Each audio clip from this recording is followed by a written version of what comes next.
John Scott leaving Penn State for the NFL, that's a step up for him, but this really puts Penn State in a bind. You are Locked On Nittany Lions, your daily podcast on the Penn State Nittany Lions, part of the Locked On Podcast Network, your team every day.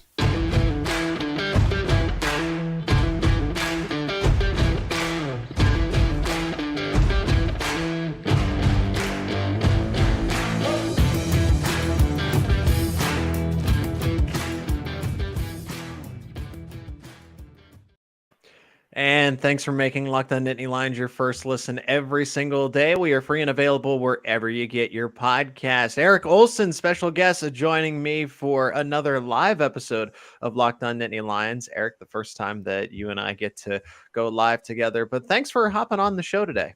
Yeah, of course, Zach. Thanks for having me. Yeah, and we're going to talk Penn State men's hockey. We're going to preview the Big Ten tournament opening round with Ohio State. It's potentially a 3-game series if they need it, but they got to go out to Columbus, and we'll talk about Wisconsin and all of that. But first, Penn State's on the search for a new defensive line coach. There are some ideal candidates, but I think the bigger thing of this all is Penn State doesn't have exactly the most ample time to do its due diligence, look through candidates, because most coaching staffs are set. It just happened to be that in the coaching carousel in the NFL, Detroit lost a defensive line coach. John Scott interviewed, accepted the job. Right here is, we're doing this live Tuesday, February 28th, but in terms of, you're right at the beginning of March. I don't think Penn State's ever had to replace an assistant coach like this late in the cycle. Yeah, it's tough, right? And like you said, I can't think of a time when they've had to do that this late, and it's a great opportunity for Coach Scott. It's exciting. Of course, I'm sure everyone wishes him nothing but the best at the NFL, and it's great for the James Franklin coaching tree too, right? To be able to have a few assistants now in the NFL. And I know what Coach Chaos was able to do for a bit with the Giants was fun to watch. And yeah, so it'll be interesting to see how they handle this search. And I know, James Franklin's talked about it before in the past when he's had to make hires, and I'm sure it's the same around the country. Every coach has a short list, right? That you always are aware of. You're always updating on, hey, if something happens and I have an opening at this position, who's on that short list that I can talk to. And I know he updates things throughout the year, and who he's keeping tabs on. So I'm sure a major coaching staff at the Division I level has to have contingencies, right? You have to be prepared for anything that could happen with coaching vacancies. So I'm sure he's had a short list of coaches he'd want to go after if this situation arose, and now it'll be interesting to see who they end up with. And I think it's, like you said, it's a tough time of year, but I think it's something that, as long as you get the right coach, that's all that matters. And whoever that might be. And the D line has been something they're working on and trying to rebuild that depth that has been so good over the years, and just being able to rotate 4 guys in at a time and not lose and not have any type of drop off. So hopefully whoever they bring in next is able to maintain the growth they've been on. And that guy might already be here. Dion Barnes, who was promoted from a graduate assistant spot to a recruiting coordinator / analyst, which was going to give him some more opportunities to be an active assistant. But this, I think, is an excellent opportunity for him to, if he is the ideal candidate. It's just, with John Scott leaving now, it almost seems like this is actually good news for Dion Barnes, because Penn State can't go through an extensive search if they really want to pull somebody else away from a program, or if they know somebody in the NFL that wants to come back. So I think that's the bigger point of this, that you had it's not like Taylor Stubblefield who was fired, but Penn State really had its time to conduct interviews, go through all the resources, communicate with people, and see who ultimately was that ideal candidate. Because most college football programs, they're set in stone right now with their staffs. They're not expecting any sort of losses like this. So, but big fish eats little fish, because if Penn State does go get another candidate, then some other staff is scrambling to fill that vacancy as well.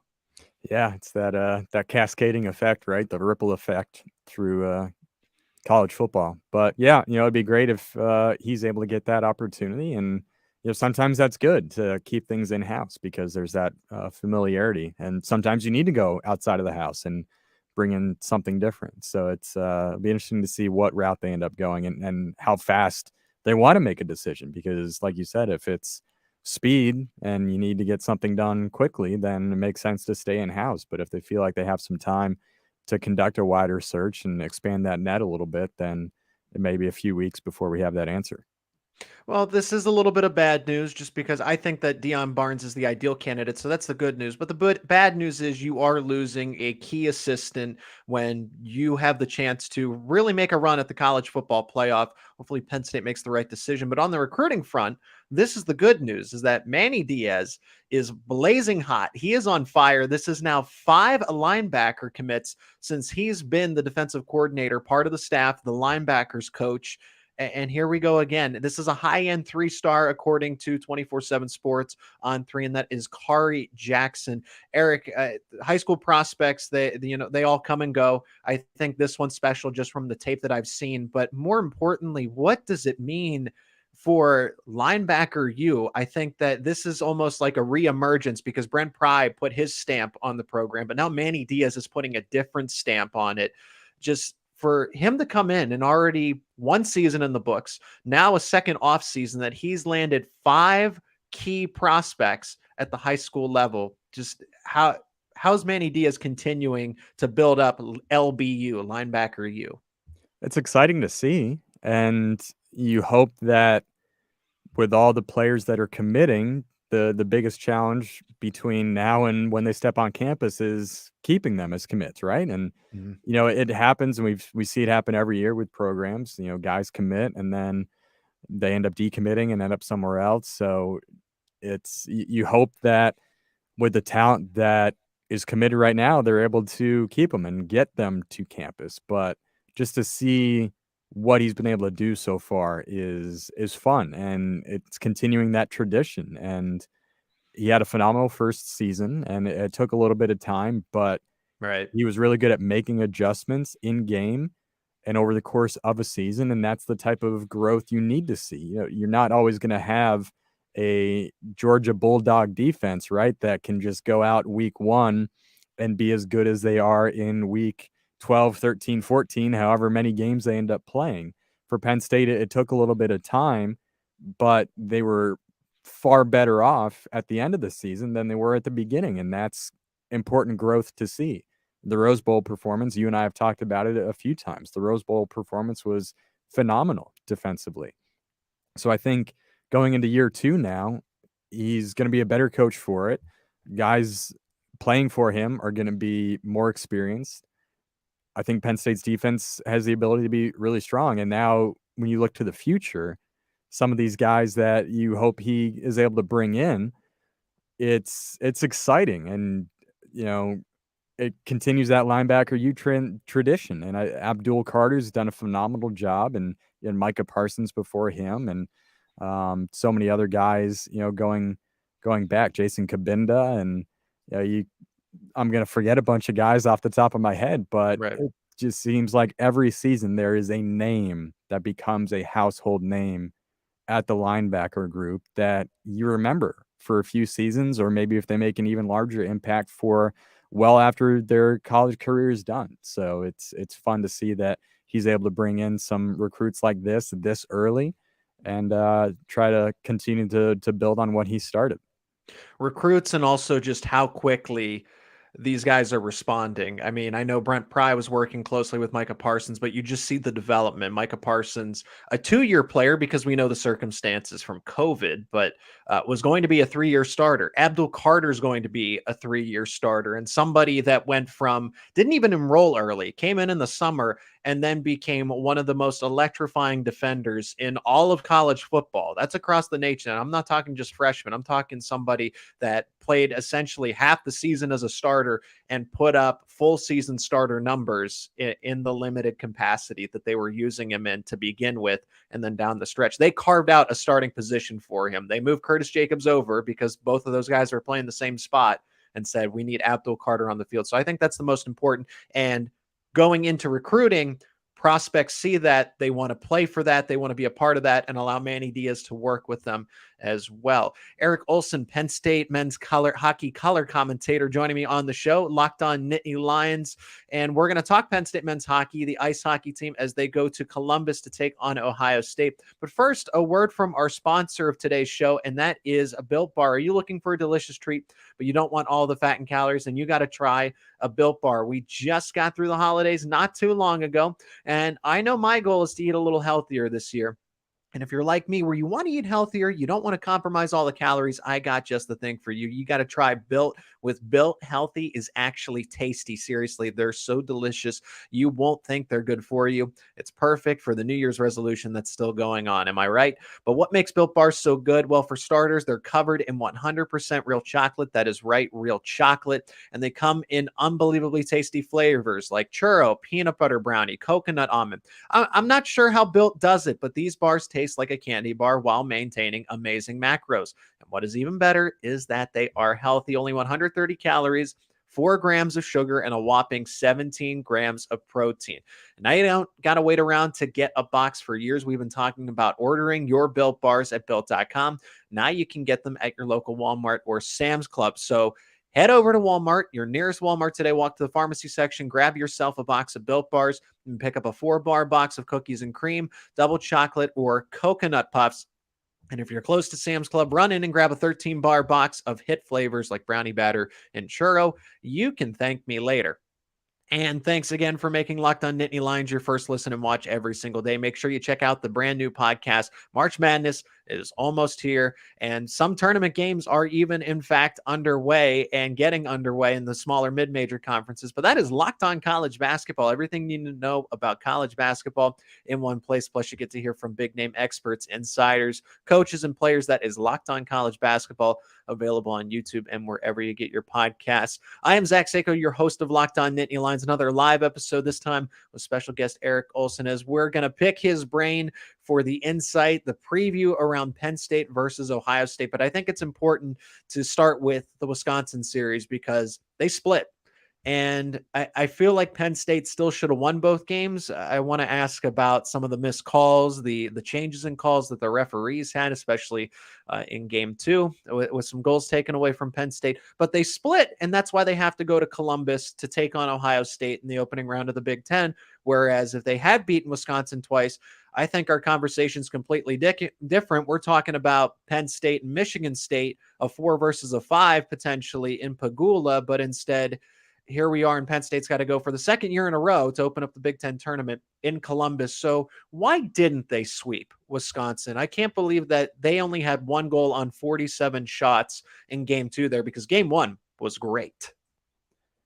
Yeah, game 1 was great, and it felt like a bit of a sigh of relief to see that many goals end up in the back of the net. And it's something they're capable of doing every single night with the style that they play. And unfortunately, it's the nature of the Big Ten, where goaltending is incredible in the conference, and it just seems like no matter who you play, you're going to run into a good goalie. And Friday night, Jared Moe did not have a great game. Penn State was able to capitalize on a lot, and then it got to the point where you had the feeling that, okay, because they didn't pull Moe, you knew that they were going to go to Kyle McClellan in game 2.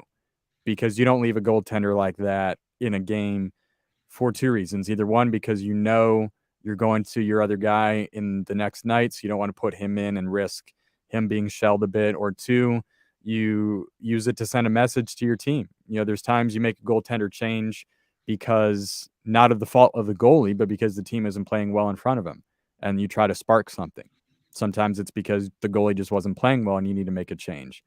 There's times you don't make a change because you want to have the other guy go in, and you don't make a change because it sends a message to the team that, hey, this is because we're not playing well for X, Y, and Z, whatever the reason is. And for Wisconsin, they are shorthanded. They were missing Cruz Lucius, who is the best player on their team. They just haven't had the guns to go up against a lot of the teams in the Big Ten this year with the offensive firepower that Ohio State and Minnesota and Michigan and Penn State, teams like that have. Michigan State's been very much improved offensively this year. Notre Dame is the one team that had drop off in terms of scoring goals. It's been a struggle for them all season. So Friday night felt like a big relief, right? The Penn State gets 6 in the back of the net, and you felt good. And now, they knew going into that series, they addressed it saying, hey, we control our destiny for getting home ice. All it takes is 6 points and we guarantee it. We don't need to look at any other situation. Guy said they talked about it in the locker room leading up to that week. Friday night, they get the 3 points. Now it goes to Saturday and senior day. And they played a good hockey game. Again, it is frustrating that they didn't get more than one in the back of the net, and they had power play opportunities. They ended up 0 for 5.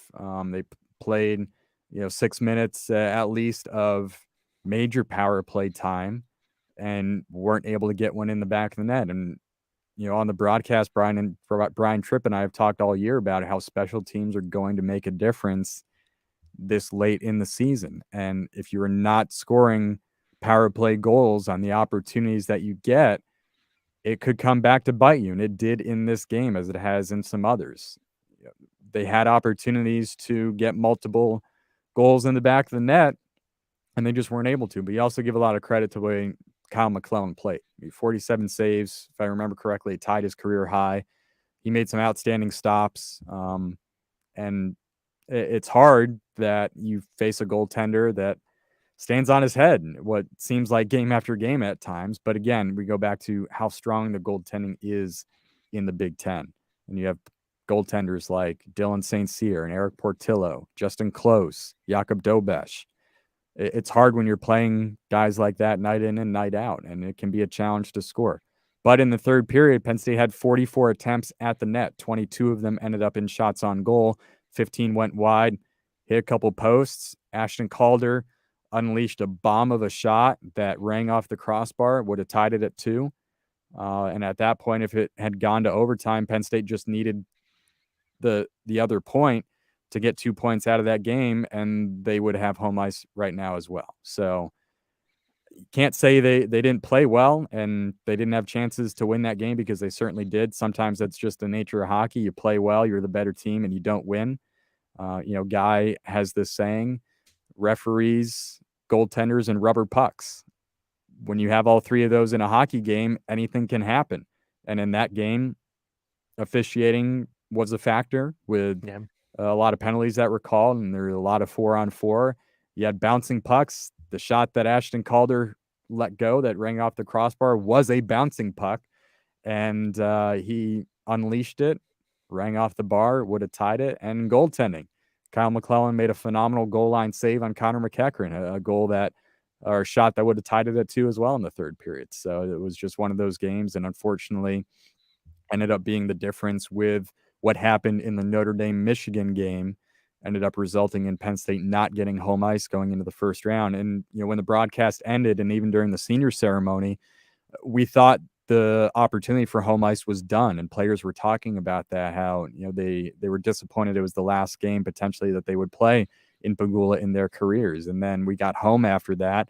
The Notre Dame-Michigan game was still going on, and the Big Ten Network put up the scenarios, and we learned that there was still an opportunity for Penn State to get that 4th seed. That game needed to go to overtime, and Michigan needed to win it in overtime, which would have created a 3-way tie for 4th place with Penn State, Notre Dame, and Michigan State. Penn State would have ended up with the tiebreaker, and Notre Dame would have been going to Pagula, but now Penn State's going to Columbus. And hockey's weird. Penn State has struggled to win in Yost. Notre Dame is unbeaten in their last 9 straight games in Yost Ice Arena against Michigan. It's hard to explain. Yeah, to make sense of it all, it is a little disappointing when you control your own destiny. This is one of the better Penn State ice hockey teams that we've seen over the past decade. I would say, of course, there was the one that did make the tournament run not too long ago, but this one felt a little different this year with everything that they had returning. I mean, they're still, I'm not counting anything out yet. Now it's postseason, everything's behind them. They got to go win in Columbus if they want to improve their standing in the regional, because they are guaranteed to get into the NCAA tournament. So but Wisconsin's behind them. Ohio State's in front of them, a potential 3-game series, depending what happens in game 1 and game 2. But deja vu, Eric, you were just out there 1 year ago at this time with your broadcast partner, Brian Tripp. And yeah, these two teams are much different, but Penn State's had success out in Columbus, and both teams, they split. They're 2-2 this year. But what was so intriguing is that Penn State is a 6 seed. I mean, exact same situation. Or were they a 5 seed last year? It was, get that if I right. remember right, it was the 4-5 matchup. Okay, so they were a 4. So they were a 4 and a 5, but same setup as far as you got to go into Columbus for a 3-game series, and they lost game 1. Then they turn around and then they both won game 2 and game 3, interestingly enough. And if you look at the pairwise, Penn State's number 8, Ohio State's number 9. So it doesn't get any closer than this in terms of matchup.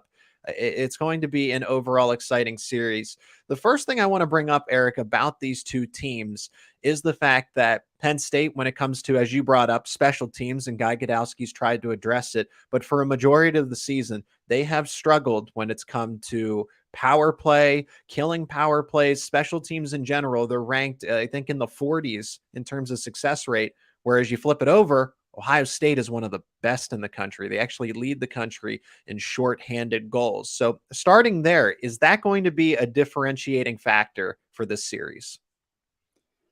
It certainly could be, because now we're at the point of the season where everything gets magnified.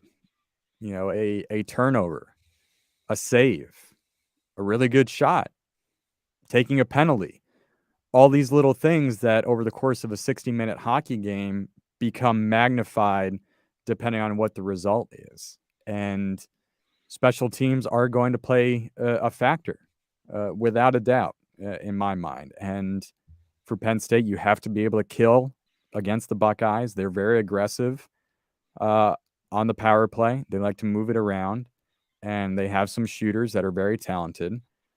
For Penn State, when you're on the power play, Ohio State is aggressive on the penalty kill, and you mentioned the shorthanded numbers. They were able to score a shorthanded goal in Pagula in the first half of the season. And you just have to be ready for that. You can't have those high turnovers on the power play, because it'll likely lead to a breakaway or an odd man rush the other way. So special teams are going to be huge. And for Penn State right now, they've struggled. And at Columbus, they were 0 for 6 on the power play just a few weeks ago. And not for a lack of chances. And, you know, it can be a little bit skewed sometimes. You can look and say, oh, you know, a team is 0 for their last 11 on the power play, let's say. But then you have to almost go and see, like, okay, what did the power play look like? Was it effective? Did they get shots? Did they get opportunities? Or were they struggling to generate chances? And there's been a lot of times where the power play hasn't converted, but they have looked really good and created really good opportunities. They had some pretty good opportunities in Columbus and just weren't able to score. So it's going to be a big weekend in terms of that. And like I said, it goes back to little things can make a big difference in a series like this, where you want to be the team that wins game 1, right? To put that pressure on your opponent in game 2. And last year, you mentioned it, Penn State fell in game 1, came back, won game 2, and were able to win game 3. I think Penn State is a better team now than they were last year. Ohio State is certainly, I think you can make the case, as a better team as well. These two are such carbon copies of each other. I think the way they play, and they're loaded up and down the lineup defensively, the forward groups, they can put 4 lines out there that can score.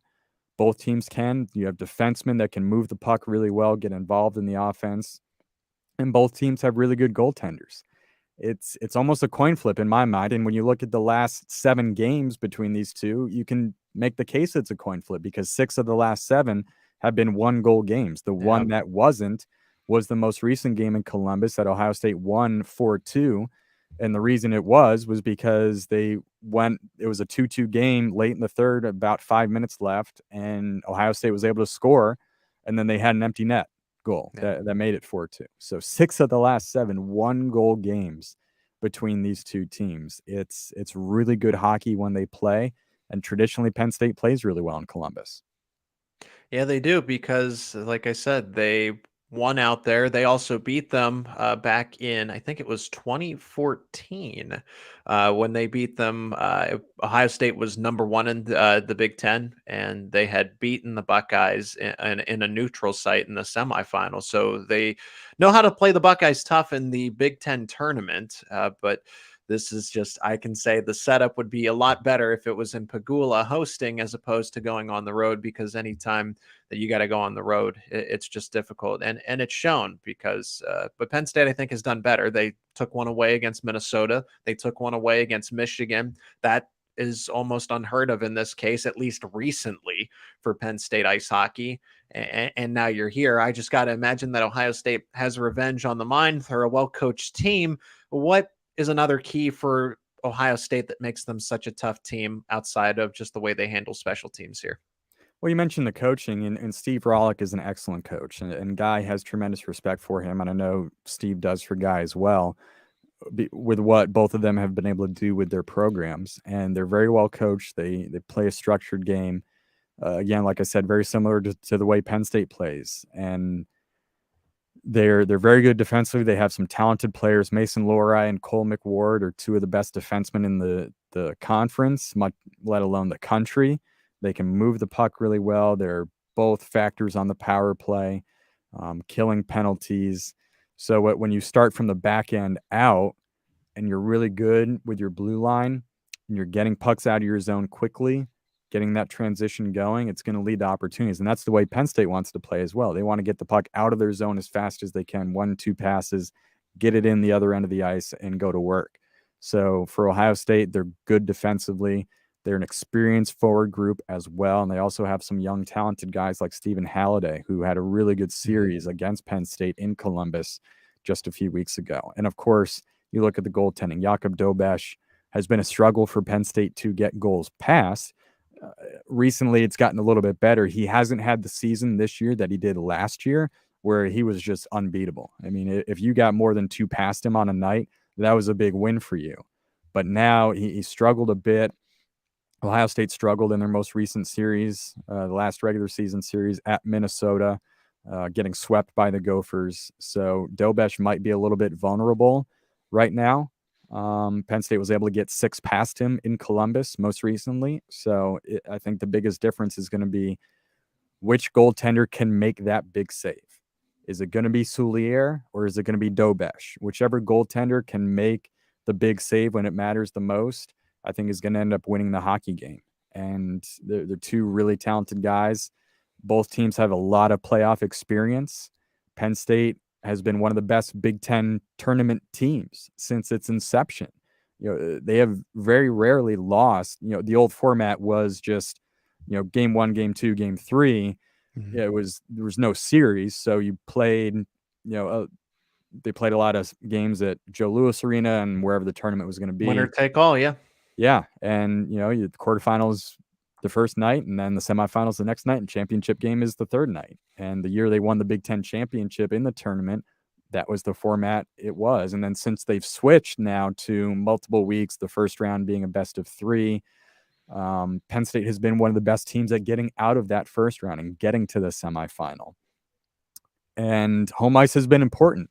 If I don't quote me on this, but I think it's been 11 of the 12 quarterfinal series in this format have been won by the home team. The team that was able to finally accomplish winning on the road, Penn State last year in Columbus. It's the only time a team has gone in and won the best of 3 series on the road. There's no doubt in my mind Penn State can do it again this year and be the first team to do it twice. Yeah. But it's going to come down to special teams and goaltending, I think. If a goaltender can make that big save when it matters the most, he's going to give his team a really good chance to win. And I do want to make a correction. I said that Penn State and Ohio State played in that semifinal game. That was in 2019, actually, when Ohio State was the number 1 seed. They were at home, and Penn State won that game out in Columbus. So as of late, when it comes to the Big Ten tournament, and Penn State just plays the Buckeyes well on the road. So hopefully that trend can continue. I mean, there are a lot of players back from last year's team, so there is the familiarity. Outside of familiarity, what do you think makes the Nittany Lions the better team in this series against the Buckeyes? And again, this is playing for this this doesn't knock anybody out. Nope. Both teams are going to make the NCAA tournament. So this is essentially seeding bragging rights, but more so that Penn State wants to be a top team in the regional, if that's still a possibility. But they gotta beat Ohio State, and then if they win, they got to go back up to Minnesota and play the Golden Gophers in a winner take all game in the semifinals. So, but here against the Buckeyes, does Penn State have enough to do it again back to back years? Yeah, they absolutely do. And you talked about the experience they have. They're a deep team in their forward group and defensively. The freshman defensemen, Jared Crespo, Carter Shade, Dylan Gratton have gotten exponentially better as the season has gone on. They're playing great hockey right now. The freshman forwards, Alex Servagno has played a lot of minutes now recently. He's becoming a mainstay in the lineup. And, then you have the veterans, the guys that have played a lot of tournament games and that have played a lot of big minutes. And then you bring it. So I'm talking about a lot of the seniors, Kevin Wall, Connor McEachran, Connor McMenamin, Tyler Gratton. These guys have played a lot of big hockey. And unfortunately, the past couple of years, Penn State has been playing for its life in the tournament. In the Big Ten tournament to try to make the NCAA tournament. Now they're in the situation of they're going to Allentown. So if they lose this weekend, their season isn't over, but they want to win another Big Ten championship. And guys talked about that in the senior ceremony. And then you bring in two transfers in Tor Linden and Ashton Calder, who combined have played somewhere close to over 300 games in their college careers. They're two of the oldest players in the country. They've played a lot. They've played a lot of tournament games. They have postseason experience. They've been excellent this season for Penn State. You need guys to lean on in situations like this where it's a big moment in the third period. You need to know how to handle situations, how to handle your emotions.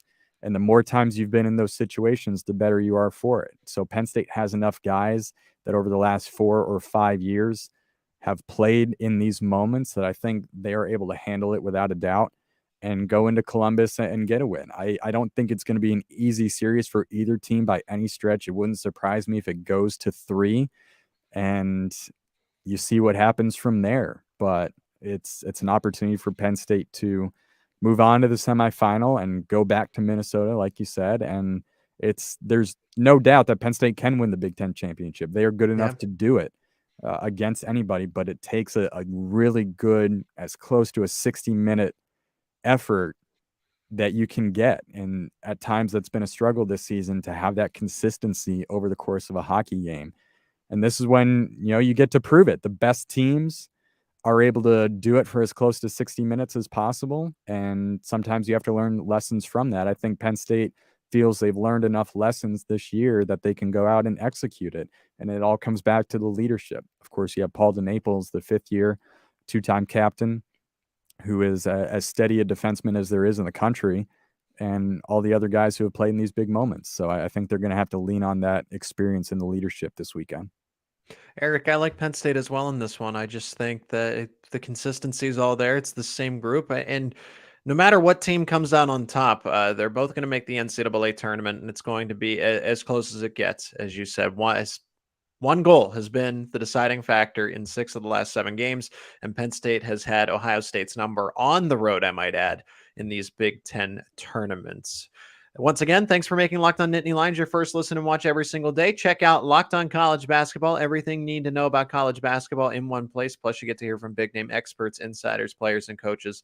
That is Locked On College Basketball. He's Eric Ohlson, Penn State men's hockey color commentator. You're going to be traveling out to Columbus with your broadcast partner, Brian Tripp. That is going to be on GoPSUSports.com. If you want to stream it, it'll be on the local radio stations as well. Puck drops at 7 on Friday, March 3rd, and then March 4th, it'll be Saturday at 5.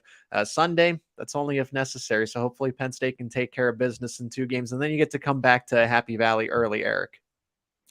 Yeah, a sweep would certainly be nice. So you don't have to go to that game 3 and the the stress that goes with it. But yeah, it's a great opportunity, and hopefully the result goes the way Penn State needs it. And a 1 seed in Allentown isn't out of the question if they're able No. to get to the Big Ten championship game. I think it's going to take that. Right now, they're probably looking at a 2 seed in Allentown, and I know they're very excited about that opportunity to go and play in front of what could be 9,000 Nittany Lion fans. But it all starts this weekend, one game at a time. In game one against Ohio State, in what should be an incredible series. Really, there's a lot of great matchups, and I know Michigan State's got to be saying, "You got to be kidding me! We got to go back and play Notre Dame," because it just seems like every year it's Michigan State and Notre Dame in the first round, usually in South Bend. So the Spartans were oh so close to getting home ice, and Notre Dame was able to snatch that away from them. And then Wisconsin and Michigan, the other matchup in the first round, and best of 3, anything can happen, certainly. And it's going to be an exciting weekend of Big Ten hockey. Minnesota gets to sit at home. But Eric, I hope that you have a safe trip over there, a safe trip back. Thank you so much for your expert analysis on another live edition of Locked On Nittany Lions. Appreciate the time as always. Yeah, of course, Zach. Appreciate it. And looking forward to this weekend.